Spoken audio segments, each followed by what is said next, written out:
don't usually use the spotlight.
Dear friends, let us sit for meditation.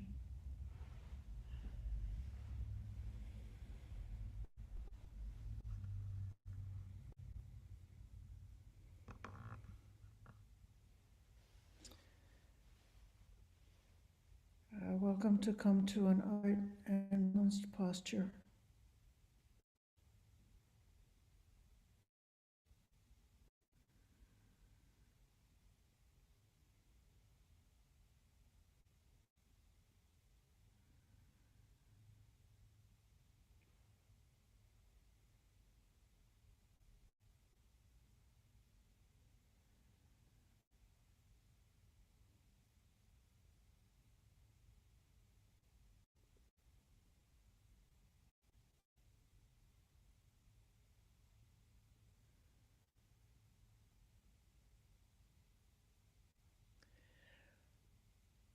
Being in touch with the contact with the senses.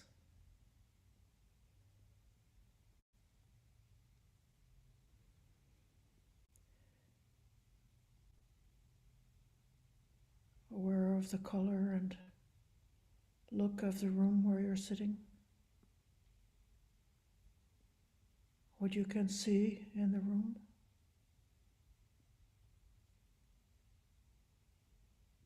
The Buddha image.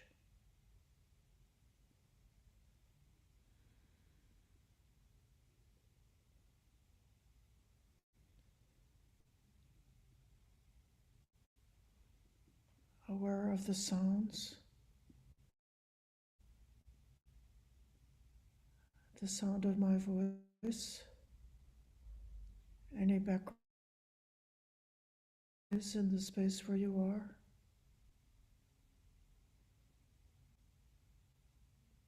Whether it's traffic noise or sounds of nature.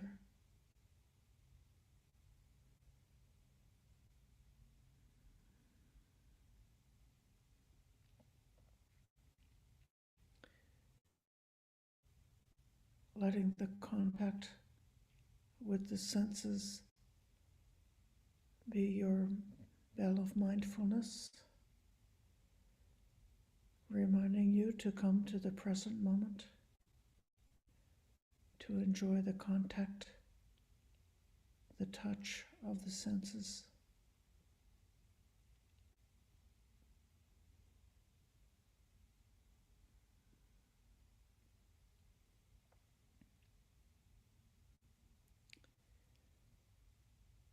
Feeling the weight of the physical body, pressing on the cushion or the seat.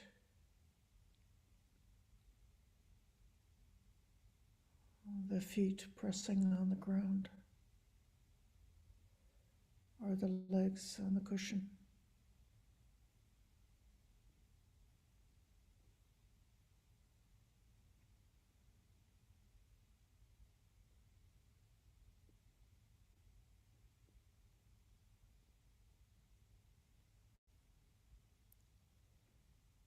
Feeling the touch of clothing on the body. or the touch of air on the skin.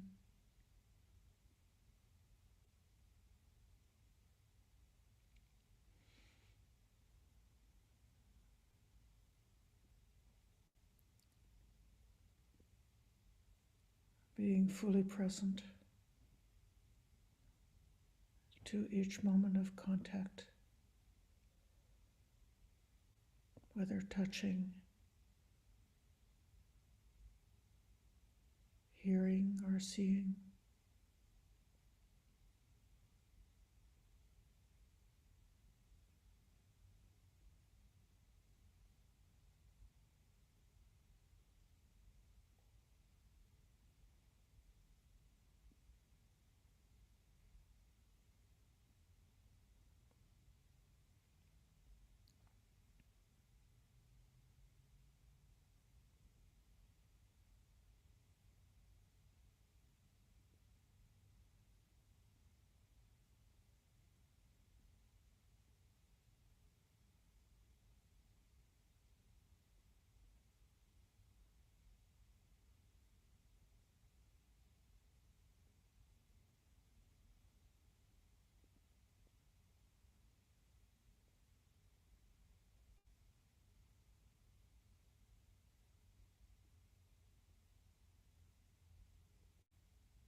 Fully open,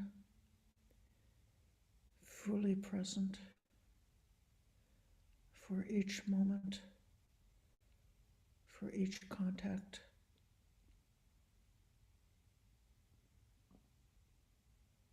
wherever it arises in the body.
And if the breath is clear among all the sensations happening,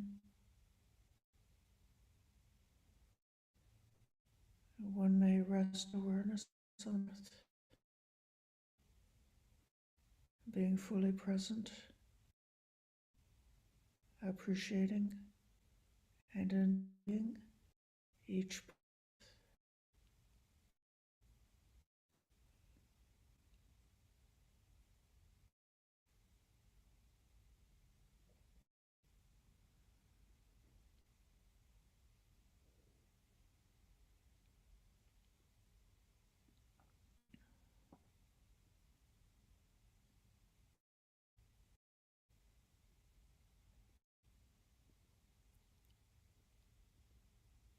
Calming and relaxing the mind with each breath.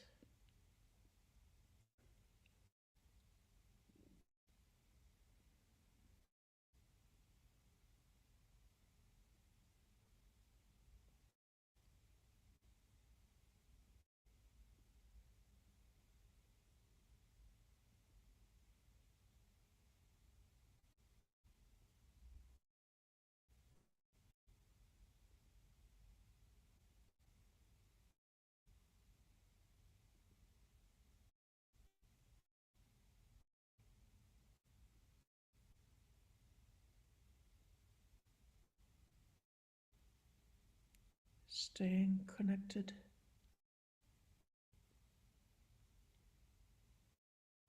in the present.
Namo tassa bhagavato arahato sambuddhassa. Namo tassa bhagavato arahato sambuddhassa. Namo tassa bhagavato arahato sambuddhassa. Buddham dhammang sanghang namasami.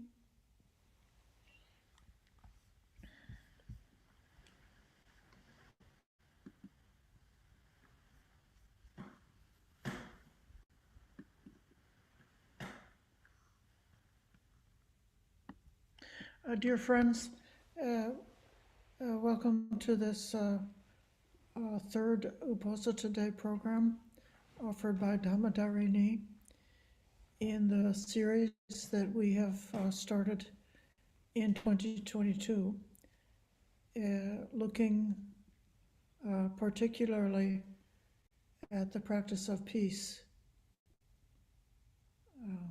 which was recommended by the Blessed One in many ways.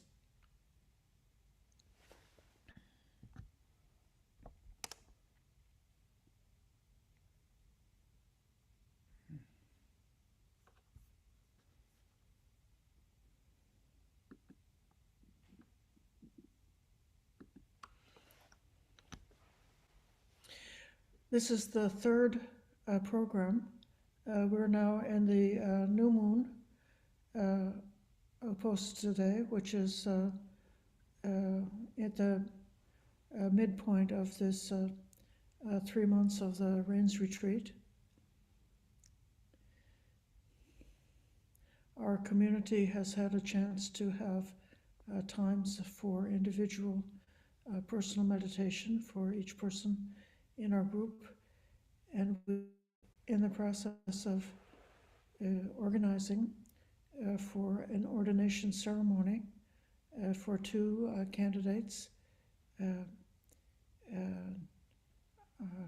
seminaries, who will be taking the full ordination and becoming Bhikkhunis in 2 short weeks from now, coming up on September 11th.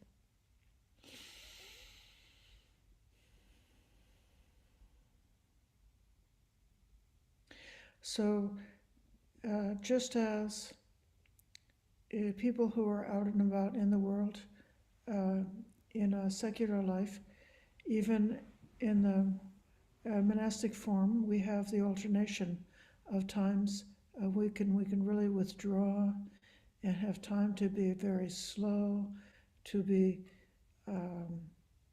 really mindful moment by moment of the posture of the body, of our intentions with each action that we take, of our speech, and really looking so carefully to make the speaking and whatever work we have to do part of this practice of full mindfulness, full awareness, really saturated with the practice of loving kindness. And then at other times,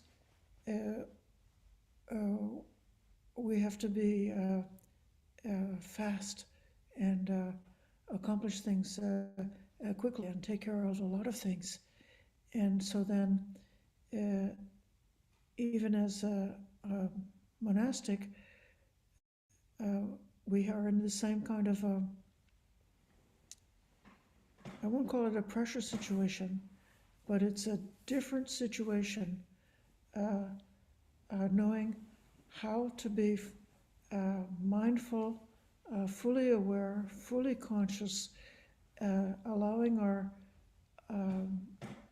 ourselves to be imbued, saturated with this intention of loving kindness, and keeping that going even while we're going really things.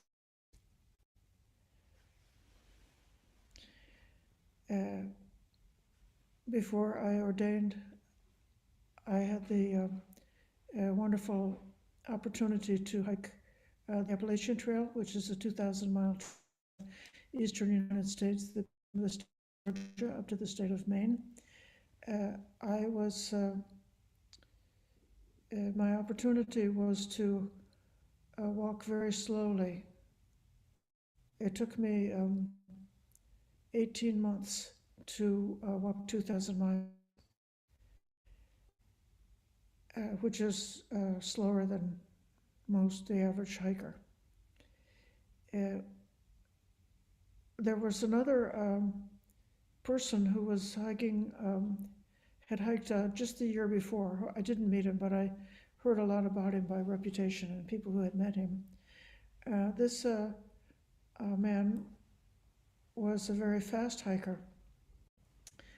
He hiked the Appalachian Trail, the Continental Divide Trail, which goes on the Rocky Mountains from New Mexico down up to Canada, and the Pacific Trail, which goes along the coastal area, the same distance from Southern California up to the state of Washington.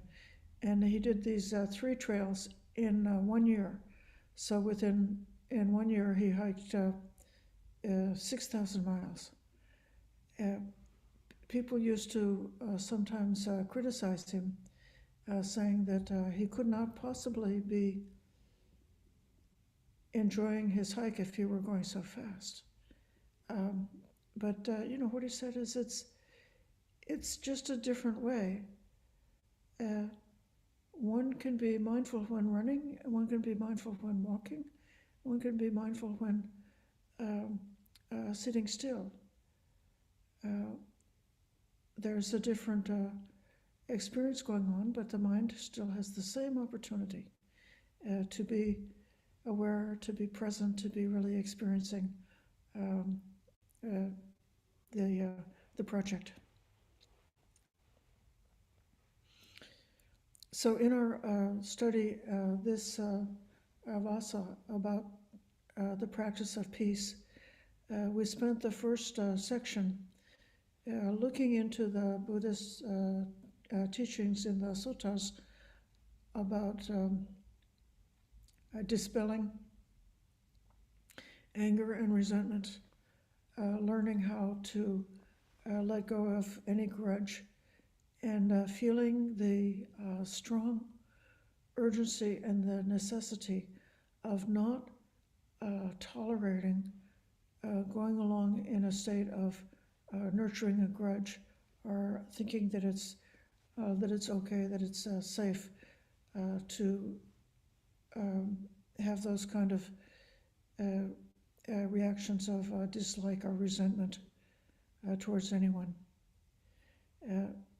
We saw that the Buddha, in so many different ways, in many, many different suttas, repeatedly emphasized the urgency of dispelling anger and resentment, that he must have been acknowledging how easy and natural it can be for humans if they are not doing mindfulness and clear comprehension, if they're not intentional about their practice, how easy it is following some of our instincts to then fall into these negative states, to be motivated whether by our greed or by our fear or by our pride, by our ego, to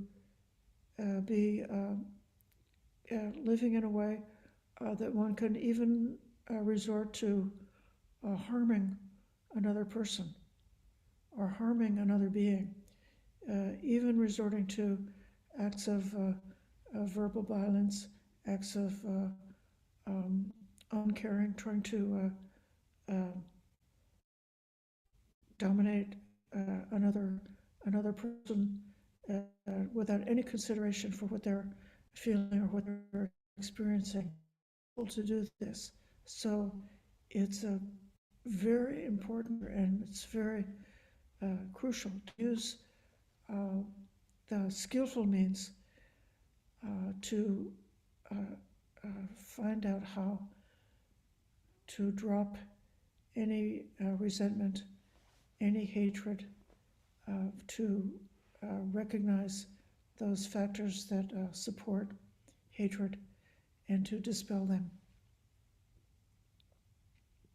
Then in the second section of this study that we've been doing throughout the Vassa, we looked at some of the procedures that are offered to the monastic Sankha for bringing about peace and tranquility at a community level, at the social level, within the community, within a group of people, whether it be people or many people, procedures that can acknowledge mistakes, and there can be differences of opinion, differences of view, and when something has happened that was willful or wrong, there must be a way to bring about reconciliation, so that if one has done a wrong thing, it doesn't become this for becoming alienated from one's friends and family, or looked into some kind of a false rationalization. So after having done a mistake, then by justifying our mistakes, we go further and further into this but instead, through the beautiful procedures that are given by the Buddha, there are ways to simply acknowledge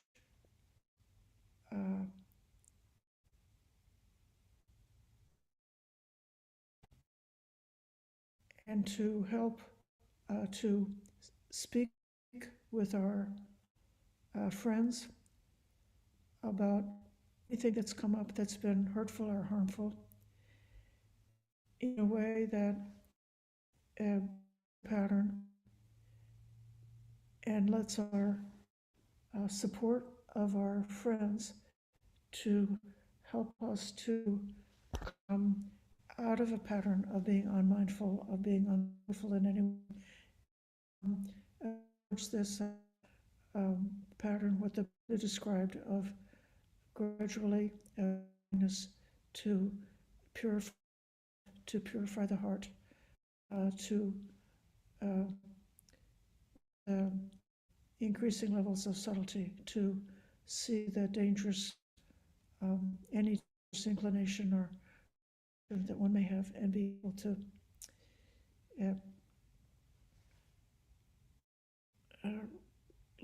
release, unwind, and to come back and to come into the path of being aligned with the teachings of the Buddha, aligned with the Dhamma, aligned with the Sankha. Now, during this period, these past activities, I had the idea of turning towards some of the living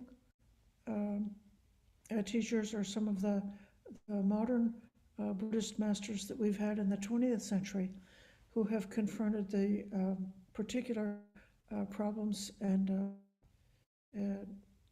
horrors, we could say, of the unbelievable, cruel, harmful things that humans have done to humans during our own century, and finding ways to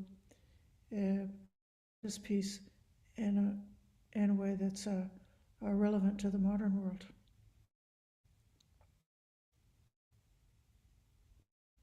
We were looking at one of the basic books created by the Zen master Thich Nhat Hanh, originally from Vietnam, who became truly a worldwide teacher for our modern times, with followers throughout the world. Even talking with our regular weekly group, how interesting it was to hear how many people found the first encounter that they ever had with Buddhism was by going to the teachings of Thich Nhat Hanh. So his way of teaching, his way of expressing, was able to pervade Western civilization, was able to pervade and touch and have an influence on world civilization, bringing forward an opportunity for this practice of peace.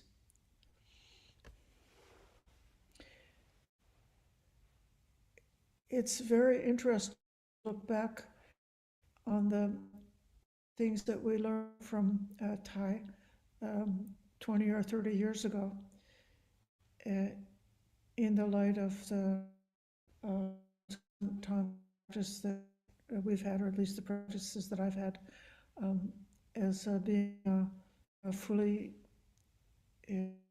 connected in the Theravada path, primarily involved with the suttas, with practicing the suttas and practicing with the Vinaya, not so much involved with, different modern teachers or modern interpretations. And looking back, the basic teachings of Thich Nhat Hanh, we noticed how much he emphasized making the contact with the senses as a way to come into connection with reality, to come out of kind of a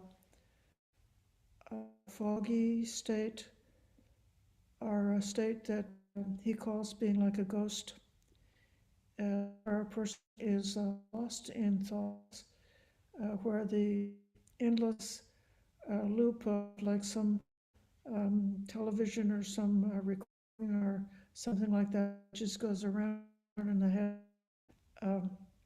disconnected from actuality, just running this stream of thoughts, this stream of thoughts, which can sometimes be very repetitive, but which can have this quality of not being connected to reality.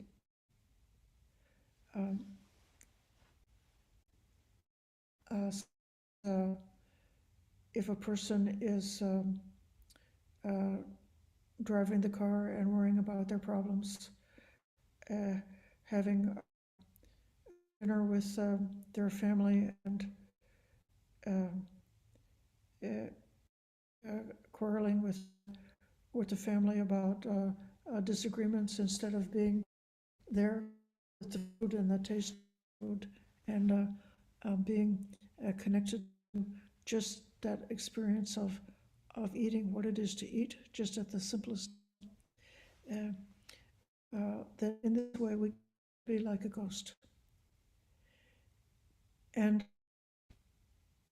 living as a ghost is truly the right place to be if you want to go to war. Because in this ghost world of disconnected concepts, then the other beings who you see, you may not be even connecting to them as real flesh and blood sentient beings of their actual experience, who have the desire for happiness the same way that you do, who suffer in exactly the same way that you do. And instead ghost world, the other people are just, representing some kind of position or some idea, and one may even throw up an exaggerated cartoon of another person or another group of people, and be willing to use your bullets and shoot a cartoon. So this is what we saw when we were kids and we watched it. We'd see the cartoons. The different figures would be chasing one another and then hitting each other with the hammers and hitting each other with hammers and doing all these unbelievably violent things. And as children, we were supposed to be like laughing at this funny, because it doesn't really count, because they're just doing. And how a person in the modern world could come to be sitting a computer steering actual bombs, which are actually landing in a different part of the world, actual bombs landing on actual humans and really killing them, all the while we're not even connected to reality, because it's just some kind of or some kind of a button or something that we're doing it for the operator of this remote bomb system, or if we're using modern equipment, we're not just taking a hammer and hitting somebody on the head with a hammer and feel the actuality of that, but instead we're pulling a trigger and then something goes or does its damage away from us. It's the ghost. And Thich Nhat Hanh, having been alive during the era of the Vietnam War and terrible impact of that a civil war can have on a society, tearing apart what people have built up, tearing apart families, tearing apart economies, tearing apart people's values, getting people really broken in terms of their own having experienced all of that, the Thich Nhat Hanh came to his teaching, which often starts with this beautiful, joyful, pleasurable encounter of reality, actual present moment reality, mediated through the senses. So Thai says, even in the city, one can enjoy the blue sky. Even on your street, one can see into the eyes of it.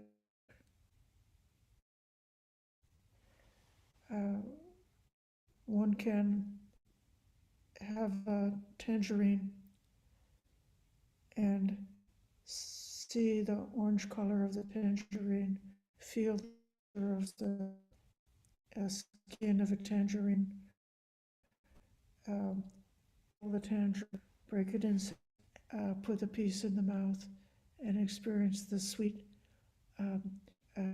juicy, cool liquid of that. And these contacts with senses are what brings us back to the present moment, brings us back to reality.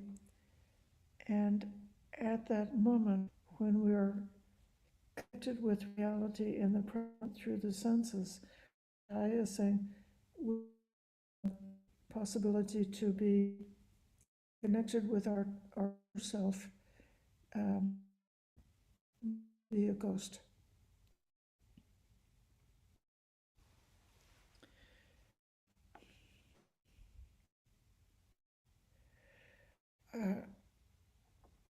We even in the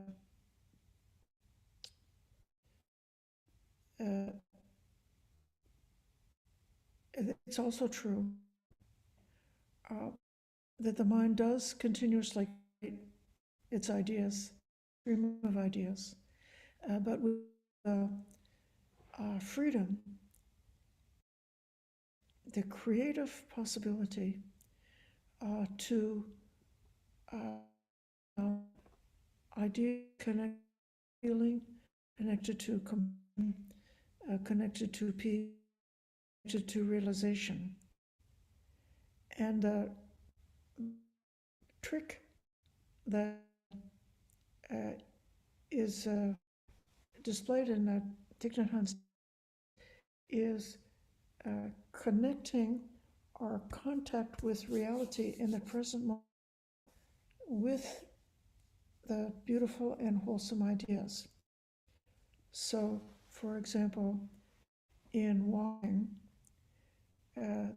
suggests with each step to feel the connection of the feet on the ground, feeling the movement of the feet, feeling the touch of the feet on the ground, and with touching the ground to remember humans have done so much injury to the earth, and bringing the aspiration. Every time I touch the earth with my feet on each step, can I remember not harming? Can I take each step remembering not to harm the earth? So could having the kind of thought harming the earth, a way that was like very detached or very abstract, where you're not really at all for the five senses, because you're just like reading a book or listening to just verbal, and get involved with the words and the ideas and the thoughts, and absorbing into this thought world, and not being so much present for the five senses in terms of like the vibration of the sound. Like right now, if you listen to me, you feel the vibration of the sound of the voice coming through the computer, and so that's a sensory touch. But then there's also the meaning and how you extract the meaning from it, and that's evoking a certain kind of like world. So a person can practice with pure thought. But Thai had this particular teaching, this particular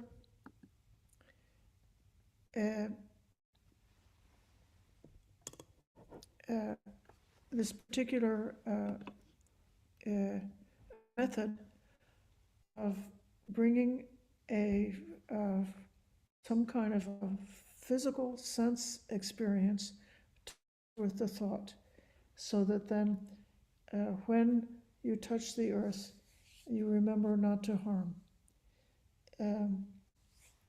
When you hear the telephone ring, you remember your intention for skillful speech, your intention to wholesome and beneficial. When you are driving in traffic, if somebody hits in front of you and the red taillights go on in the car ahead of you, you can use the appearance of the red taillights as a bell of mindfulness to remember to be in the present moment. So in this way, this is an aspect of his teaching. We felt that the way the Thai taught this, which is not conventional Buddhism, but the way that he taught this about using the sense contact, the reflection, investigation, and being mindful awareness of the ayatanas, of the six sense spaces, is definitely part of the practice of Buddhism. The particular Thai taught this, we thought was influenced by his experience with the trauma and upset of war and death, which may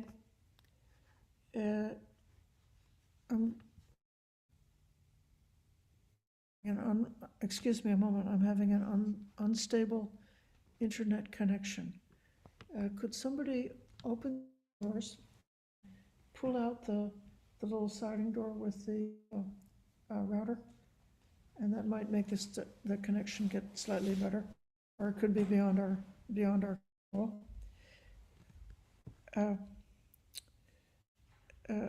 I was saying that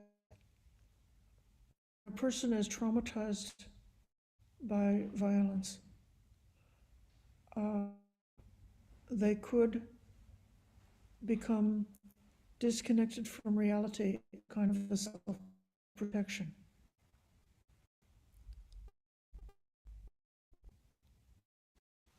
As healing process that Thich Nhat Hanh is recommending is to connecting ourselves with reality through this experience with the sensory awareness at the level of things which are natural and light and beautiful and charming, learning how to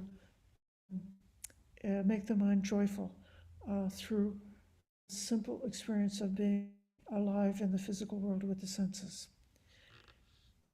Then, going on from this, in his teachings about for peace, Thai definitely counsels that we have to learn to become fully present and fully aware for that which is painful, that which is suffering, that which is horrible. He advises that we should not ourselves just in a cocoon. We happen to have a life which is temporarily safe, just to live in that kind of world of safety, but instead to look around and to aware of the extent of the suffering, the extent of the trauma which is going on around the world. To actively use our imagination and use seeing and hearing, be in contact, to be aware of people who to be present for their suffering, and to fully connect with that.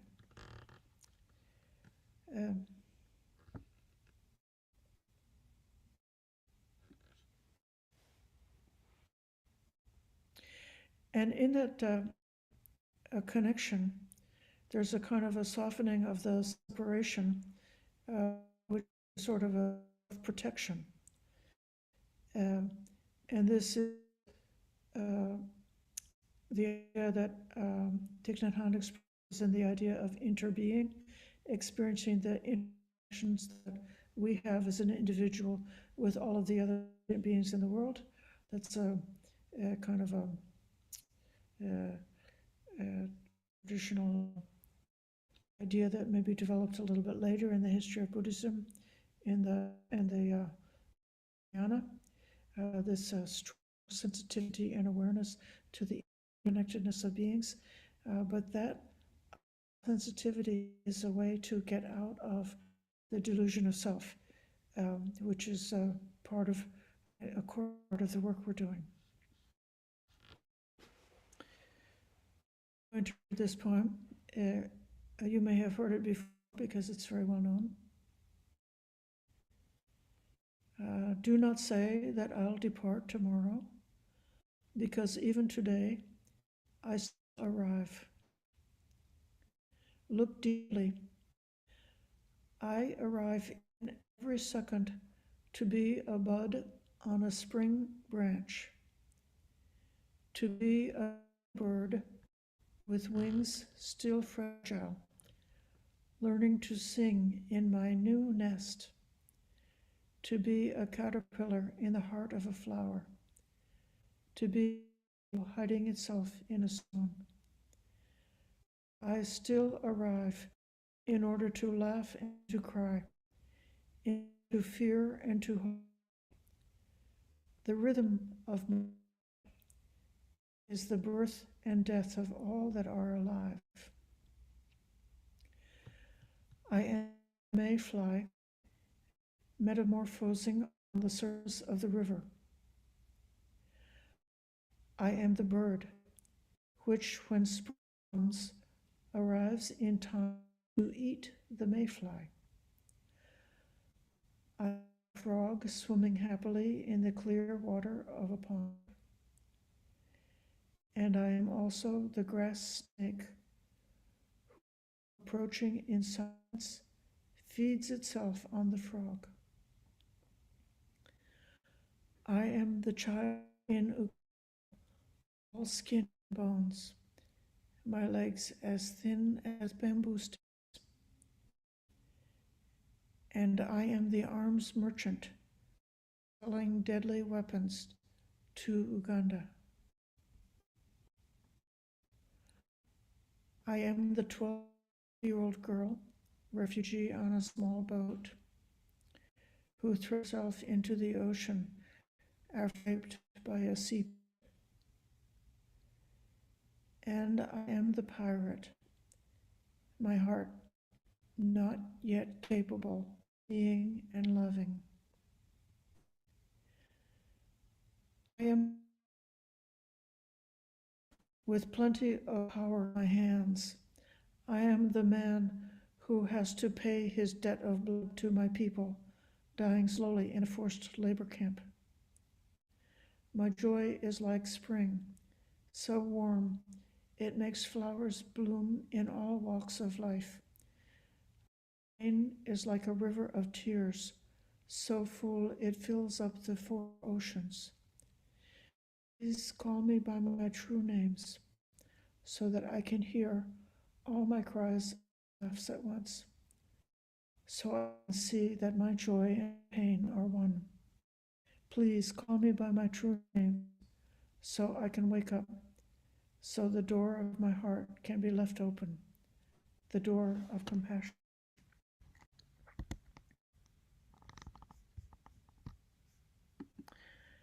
So now we see here that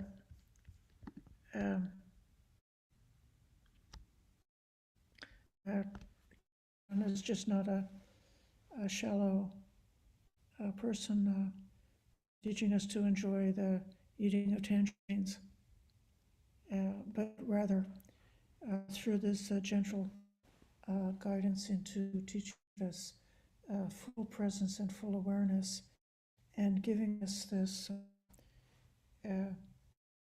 function of happiness, which is maybe the inheritance of the human being, the possibility of the human being, the capacity for joy and tranquility, gives us the courage and strength to also to be fully present for the First Noble Truth of the Buddha, to be present for um,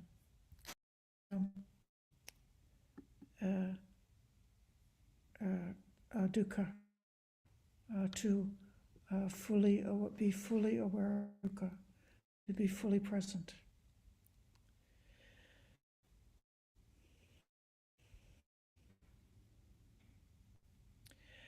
And to see the sound of samsara with birth and death, with being born and killing, as this round which contains both the experience of beauty and the experience of, and that anguish can be acknowledged not just in a way that's abstract or theoretical, but in a way that has so much presence, so much urgency, that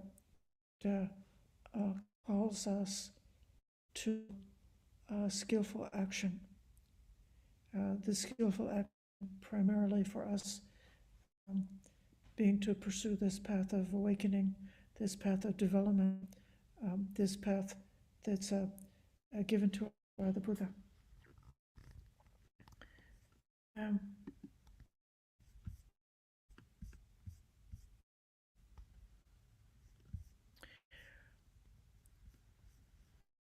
the time that's left, I would like to also share with you the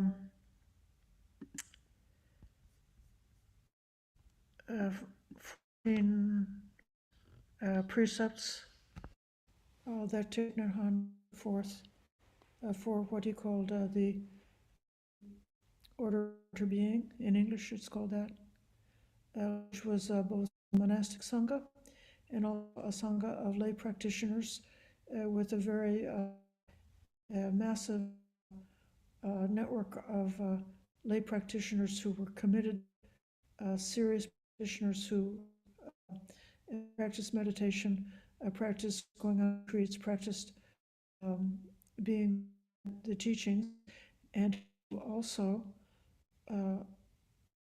reached out in their own communities, setting up sitting groups and ways to be with people and carry these ideas forward. It seemed to me, as I reviewed mindful training, that Thich Nhat Hanh must have been aware in a kind of a specific way about the more subtle, we could say in Pali, upakilesas, or the more subtle defilements of the mind, which create conflict, which create disharmony, and which can perpetuate disharmony. So let's look at these ideas. The first one is called openness. Being aware of the suffering created by fanaticism and ignorance.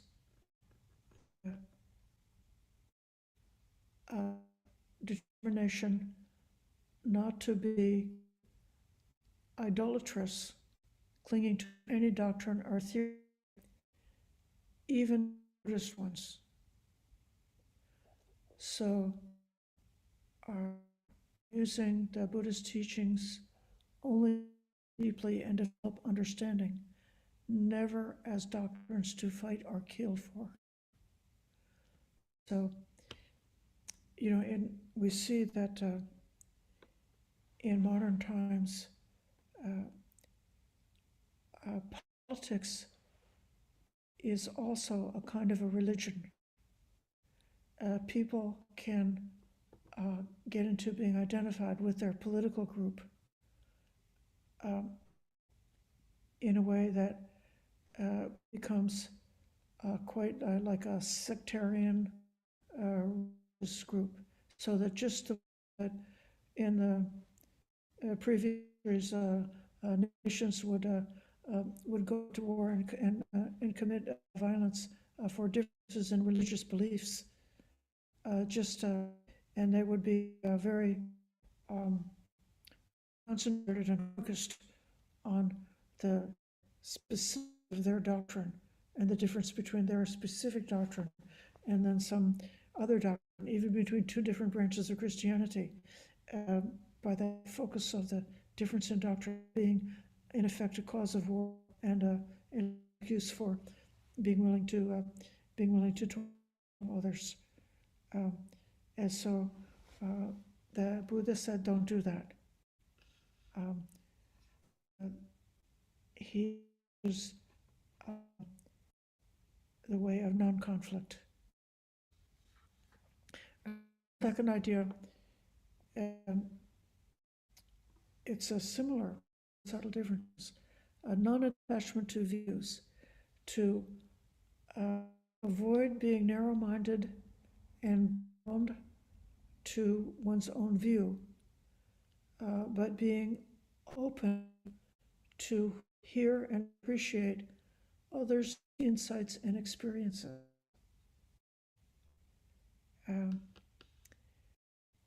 Realizing that the truth that we realize is going to be evolving throughout our entire life. So this, and then the third are all different aspects about views, about right view, not right view meaning that I have got the right catechism, but right view meaning I'm holding on to my understanding of, say, the Buddhist ideas in the right way. Holding the views in the right way makes them the view. It's not the right view because it's the right catechism and somebody else has the wrong catechism. Freedom of thought, aware of the suffering brought about by when I impose my views on others. I will not force others, even my own children, by any means whatsoever, by authority, money, propaganda, indoctrination, to adopt views. I will respect the right of other people to choose what they believe and how they decide. So this third principle, how clearly he actualizes these ways of practicing.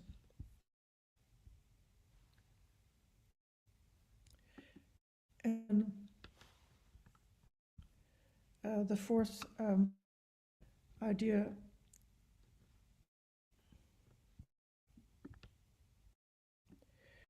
is turn away from suffering, not to be oblivious to suffering, finding ways, including personal contact, images and sounds, to be with those in suffering so I can understand their situation. There's something that we have in the suttas said like right speech and wrong speech. There's a statement that discussion, talk at the well, gossip at the well is considered a wrong speech or useless speech. And talking about kings and royalty are about wars and battles is considered a kind of a use, which is recommended by the Buddha. But despite that teaching, it's very clear that Thich Nhat Hanh is saying that it is okay, it is responsible when we do it the right way to use the news or what we may hear from talking to people or from reading to know what's happening around the world.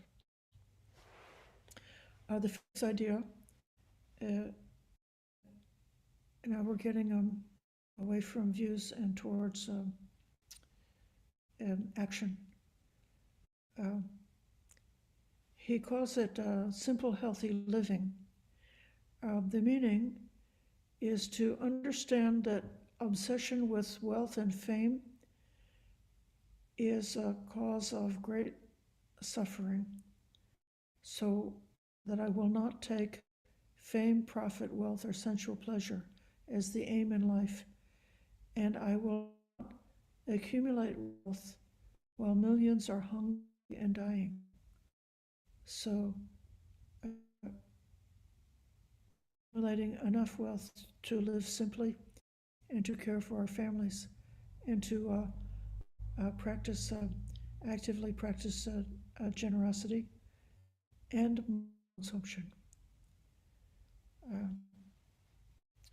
Then the next principle is to deal with anger, to take care of anger, not to let the anger run, not to let the anger be buried, but to take care of anger time it arises.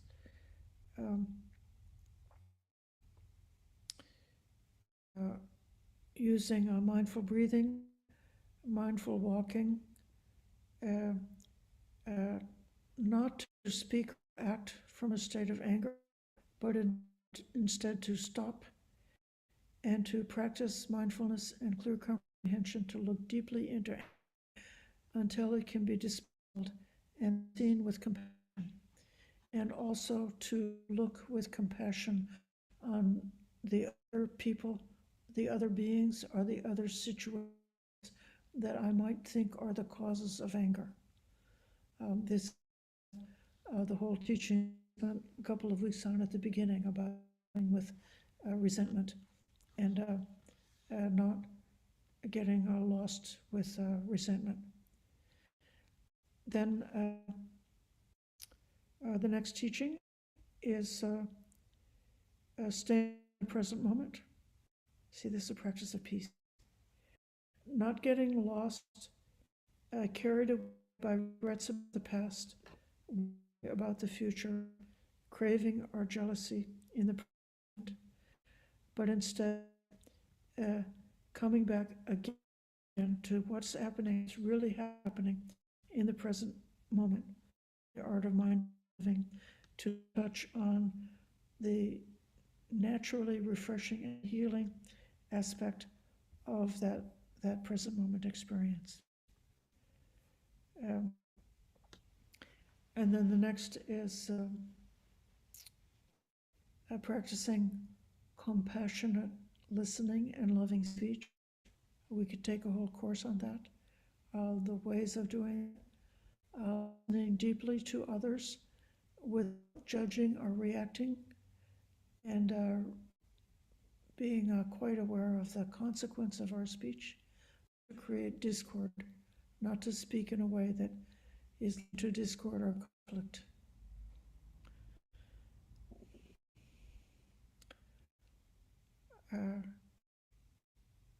Another act of speech, to be truthful, that we will speak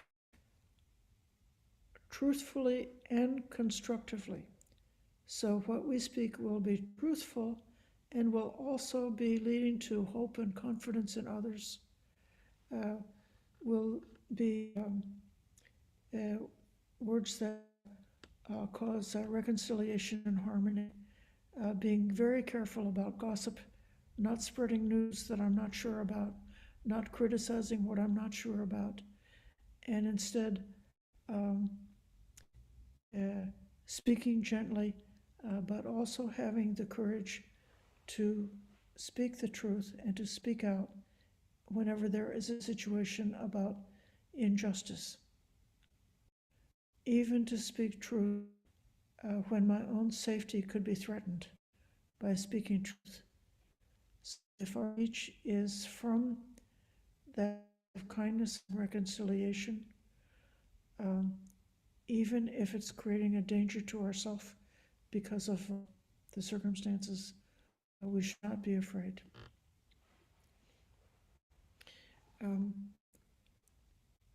The next idea is about called protecting the Sankha. And this is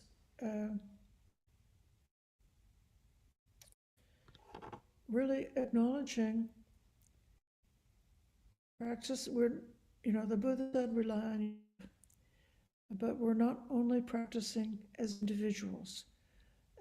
We are embedded in communities, embedded with the family, embedded with the Sangha practice community. And the Buddha very clearly established the Fourfold Sangha of practitioners in a way that would a successful, long-lasting spiritual community that would be able to support others. Now, Thich Nhat Hanh advises that a spiritual community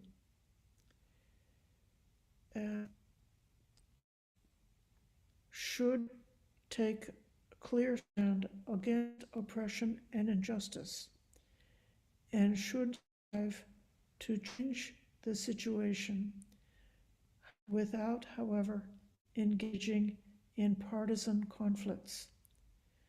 So by partisan, in this case, where there's two groups or two individuals who are in a conflict, not taking one side and opposing the other side, refusing to take a position in favor of one and against the other, but instead speaking about injustice or whatever is unskillful in a clear way, not taking sides.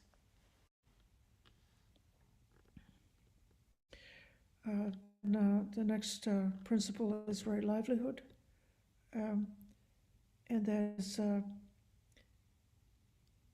understanding the danger of violence and injustice to society and to the natural world, to the life of beings, then undertaking to, as much as we can, practice a livelihood that is not perpetuating those kind of dangers, those kind of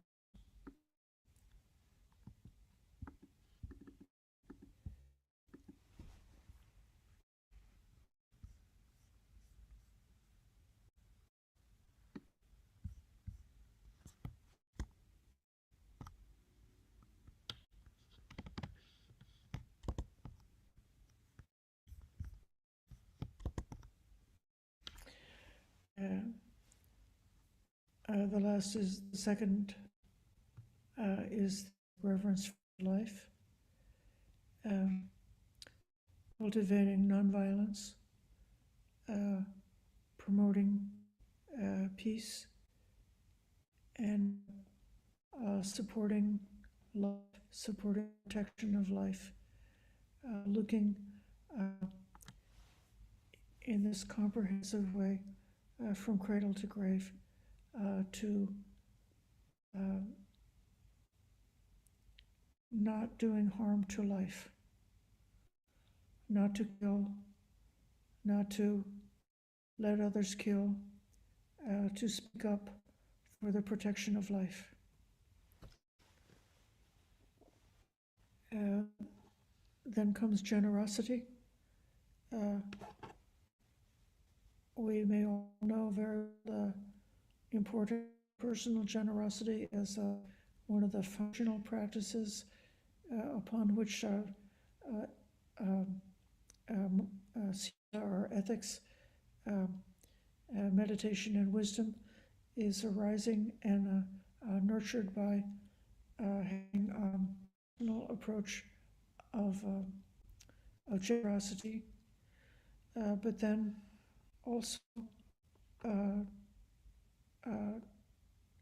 being aware of opposite generosity, which can be pervasive in the world in terms of exploitation, injustice, oppression, stealing. So then sharing my own time, energy, and resources with those in need, being very clear and determined not to steal, not to get anything by trickery, respecting the property of others, and also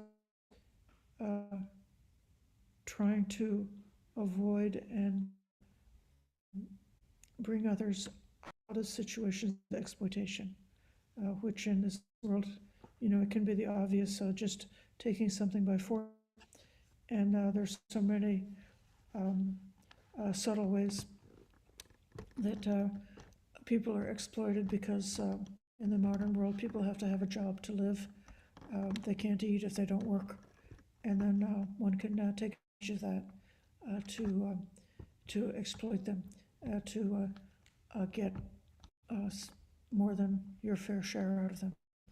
So this generosity has this idea of sort of economic right practice in our livelihood, as well as being generous in terms of giving.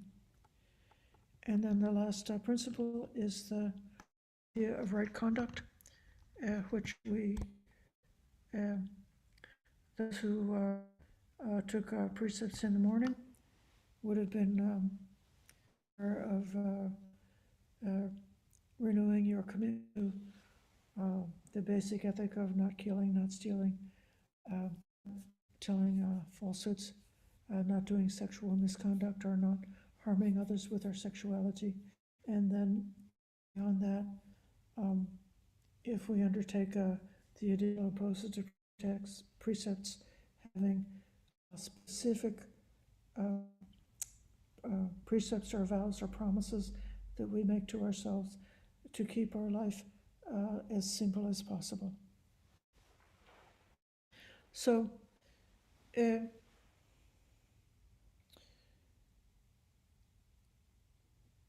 these,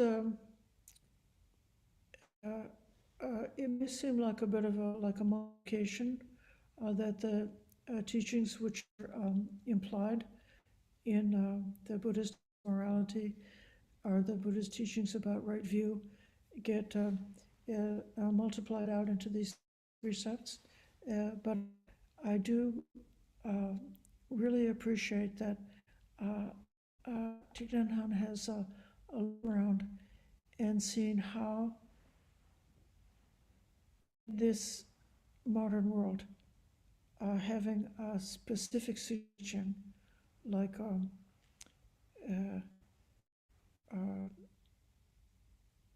not pressuring anybody to particular, what a commonplace, widespread thing that is in our society. I think we have people who have certain ideas they don't like, and then they think a book expressing that idea should not be in the library, or people having ideas that certain ideas are considered allowable ideas, and say like in a magazine or in a television show or something like that, or a new discussion, that you can express these ideas A, B, C, D, E, but that if you get as far as E, F, G, H, I, that's like going too far. And then if somebody expresses an idea that's like incorrect according to your definition, then that could be a cause to really attack someone. I think these days people get attacked through through social media because they said something that was incorrect, perhaps through their own lack of understanding. Perhaps it was like some kind of a innocent mistake or something coming from their cultural background. When somebody says something that strikes somebody else as being, oh, that word is not allowed, oh, that idea is not allowed, let's person, or even get them fired because they said a sentence that was not allowed. So this is just taking one of these 4 ideas of interbeing, and how the several points that Thich Nhat Hanh spells out about right view are kind of specific and temporary way us not do that, and to have the open-minded, caring concern to speak clearly about injustice, but not to attack individuals, to seek to develop our understanding of the Dhamma, of the way of practicing, of what's been given to us, and to understand maybe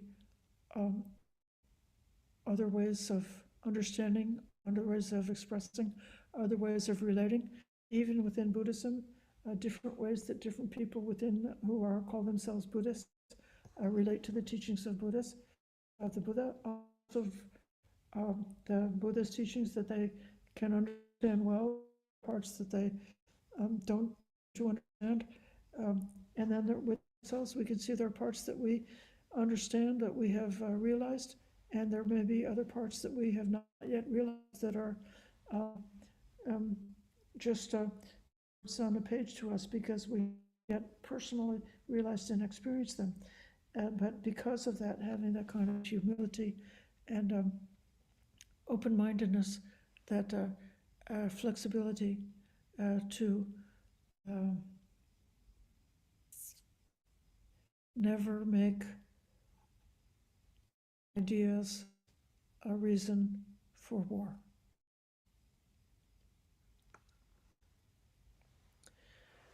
So I have tried to remind you of another aspect of the system Thich Nhat Hanh developed by establishing communities all over the world who studied and talked about and reviewed these kinds of guides for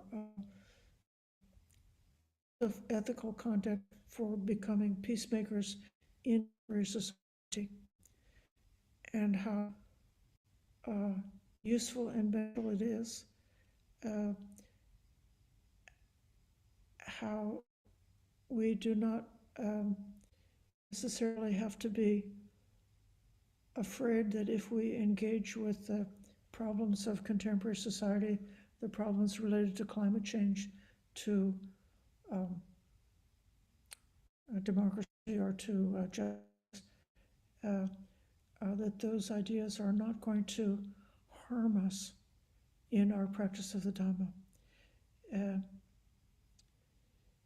Just the way one person could go hiking, could go very, very slow and go just a few miles each day, and another person could be hiking and go very fast and go 10 or 20 miles each day.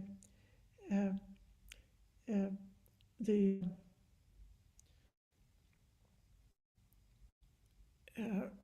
practice that we can do if we are on a retreat or in a safe, peaceful and quiet atmosphere where we can move the body slowly, where we can pause, where we can frequently stop, where we can be very consciously aware of each contact, of each touch, of each experience coming out through our day, then developing that mindfulness and clear comprehension throughout the day as we make wherever we live into being our monastery, or into being our retreat center, doing mindfulness in all the postures, but in a protected, peaceful and quiet atmosphere. Then it's also true, we can take the qualities and we can go to the middle of the hurricane. We can go out into the world where people are yelling and shouting and expressing things in a violent way or a loud way, and we can do that same practice in any circumstance, in any situation. And these principles that Thai has developed are for those people who are capable and have then made the choice to go to the center of the storm and to try to hold up that practice within that kind of setting in order to be a candle of peace being present and touching, so that this peace can bring onto the storm. Yeah. It's now 9 o'clock, and I have used all the time for this talk. I appreciate your patient listening, and if anybody wants to say beyond 9 o'clock, I'm pleased to hear your comments, questions, or discussion about it. Sadhu, sadhu, sadhu.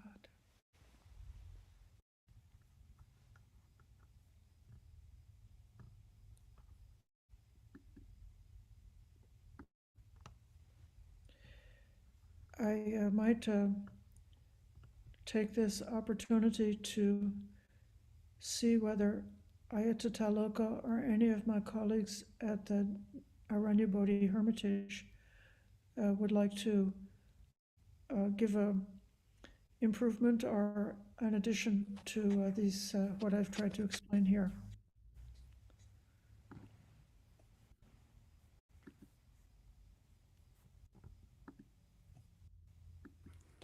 Greetings, I and everyone.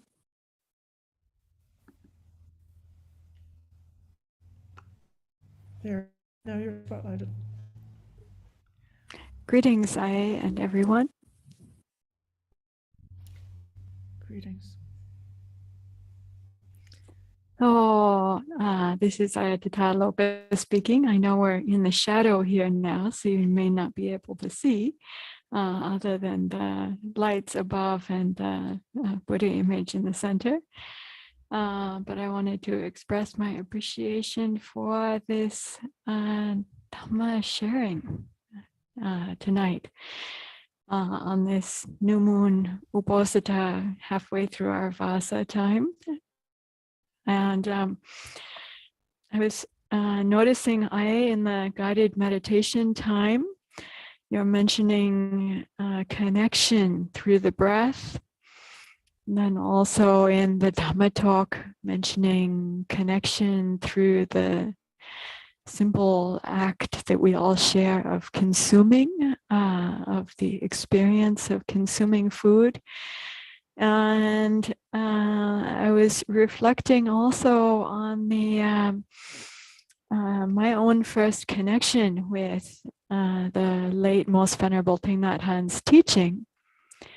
I had gone to India and then needed to leave because my visa was done, and was offered a cheap ticket to Hong Kong, and invited by a meditation center in the Temple of Heaven district in Hong Kong. And I had never lived in this kind of really big city. I mean, just so developed with skyscrapers all around. It reminded me of a transformer. It's a kind of a mechanical toy, like on the rising out of the back of the island. And the area that this little meditation center was in, then the street was very busy all the time, filled with people and vehicles. And in that area at the street level, there were several car repair shops. So there were always high-pitched noises going on, screeching and revving, and fumes and all of this. Plus also then it was an area where at street level then like Peking duck and skinless bodies of chickens were hanging in the front of the shop windows, and people, to be polite, would be all moved quite packed closely together, but not looking at one another in order to be polite. So there were a lot of people closely together, a lot of sensory impact, and then also that sense of connection. I felt it quite disconnecting, and not used to city living, and actually at that time, more than 30 years ago, felt quite despairing. I had been with monastics in India, and then not with monastics And with, this mass of, it seemed like kind of disconnected humanity and strong smells and noises and the bodies of dead birds and sawed up, also sawing pork. So there's sawing of the bodies of animals and these kinds of things. And someone brought me to the New Age bookstore and offered 3 books. And one was a Hatha Yoga book, and one was Jack Kornfield's Path with Heart, and the other was Thich Nhat Hanh's Pieces Every Step. So I read Pieces Every Step, and that was actually then with those teachings, that's where I first learned metta practice. So I began, according to the Pieces Every Step instructions, to practice metta, and according to the instructions, then came down onto the street to practice mindful walking. And it was my first time then to practice like looking up to the blue sky then, and with appreciation, not longing and despair as if I were trapped, but appreciation for the blue sky, the sunlight, and the plants on the side of the roadway, and just practice walking up and down the busy street. And then with the metta practice, then looking up to people, and with metta, when I felt at that time, then as an anagarika, like a clarity of heart, then looking up into people's faces and eyes with that practice of mindfulness and choiceful mindfulness and loving kindness. And then seeing how the people responded to that. And although the Hong Kong people shied away from such contact normally, that is, people looking at one another on the street, I noticed the shift in posture and the connection through the eyes with something very beautiful and profound and transformative. I was just recollecting what a game changer that was. Sobana has mentioned several of the factors, the connectivity, using contact in a very choiceful, intentional, and wholesome way. And then being very conscious about recognizing our connectivity with loving kindness, an open heart to the suffering and the reality of the experiences as they are, but really applying one's mind in a very choiceful, wholesome, applied, directed, and beautiful and transformative way. So it's just recollecting and remembering this first contact and practice with the Venerable Thich Nhat Hanh's teaching, which I feel made such an enormous difference for me at that time. I'm feeling grateful for it now, because I was so despairing. I couldn't see any way forward in this monastic path the way that situation was at that time. And I absolutely just so much not liking and unhappiness being in the city, and people's materialism with regards to the meditation and the teaching, and just thinking about how can I escape. Go out to Lantau Island on the weekends with people to climb the mountain and go to a mountain hermitage. But there's the other 5 days of the week. And this really, really was such a difference to realize that we could consciously and intentionally practice in this way, and the difference that it made for self and other. So just remember this with big, big gratitude, and glad for the reminder. Thank you for sharing this evening, and for offering the time and space to reflect and contemplate in this healthy, wholesome, blessed, and beneficial way. Thank you, Ai. Sadhu, sadhu, sadhu. I'd like to give the mic to anyone else who would like to have it, or those others who might still be online.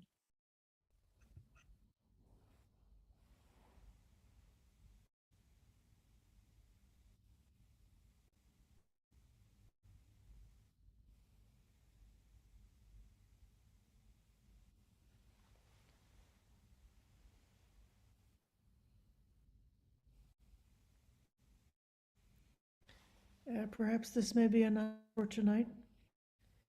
Thank you, everybody, for your continuing to participate with us, and we hope that you will enjoy peace, and all the conditions for success in your practice.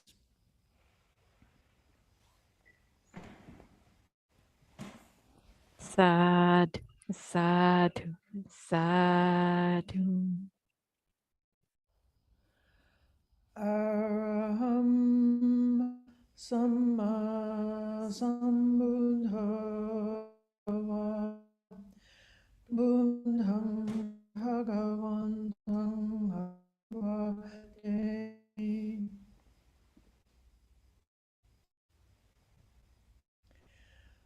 Svakato Bhagavata Dhammo Dhammang Namasami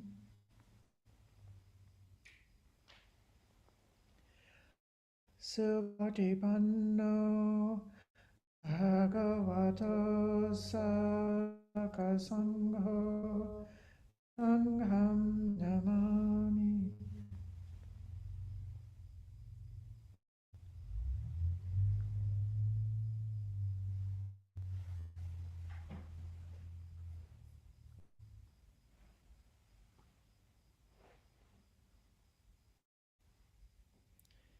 And we say good night now.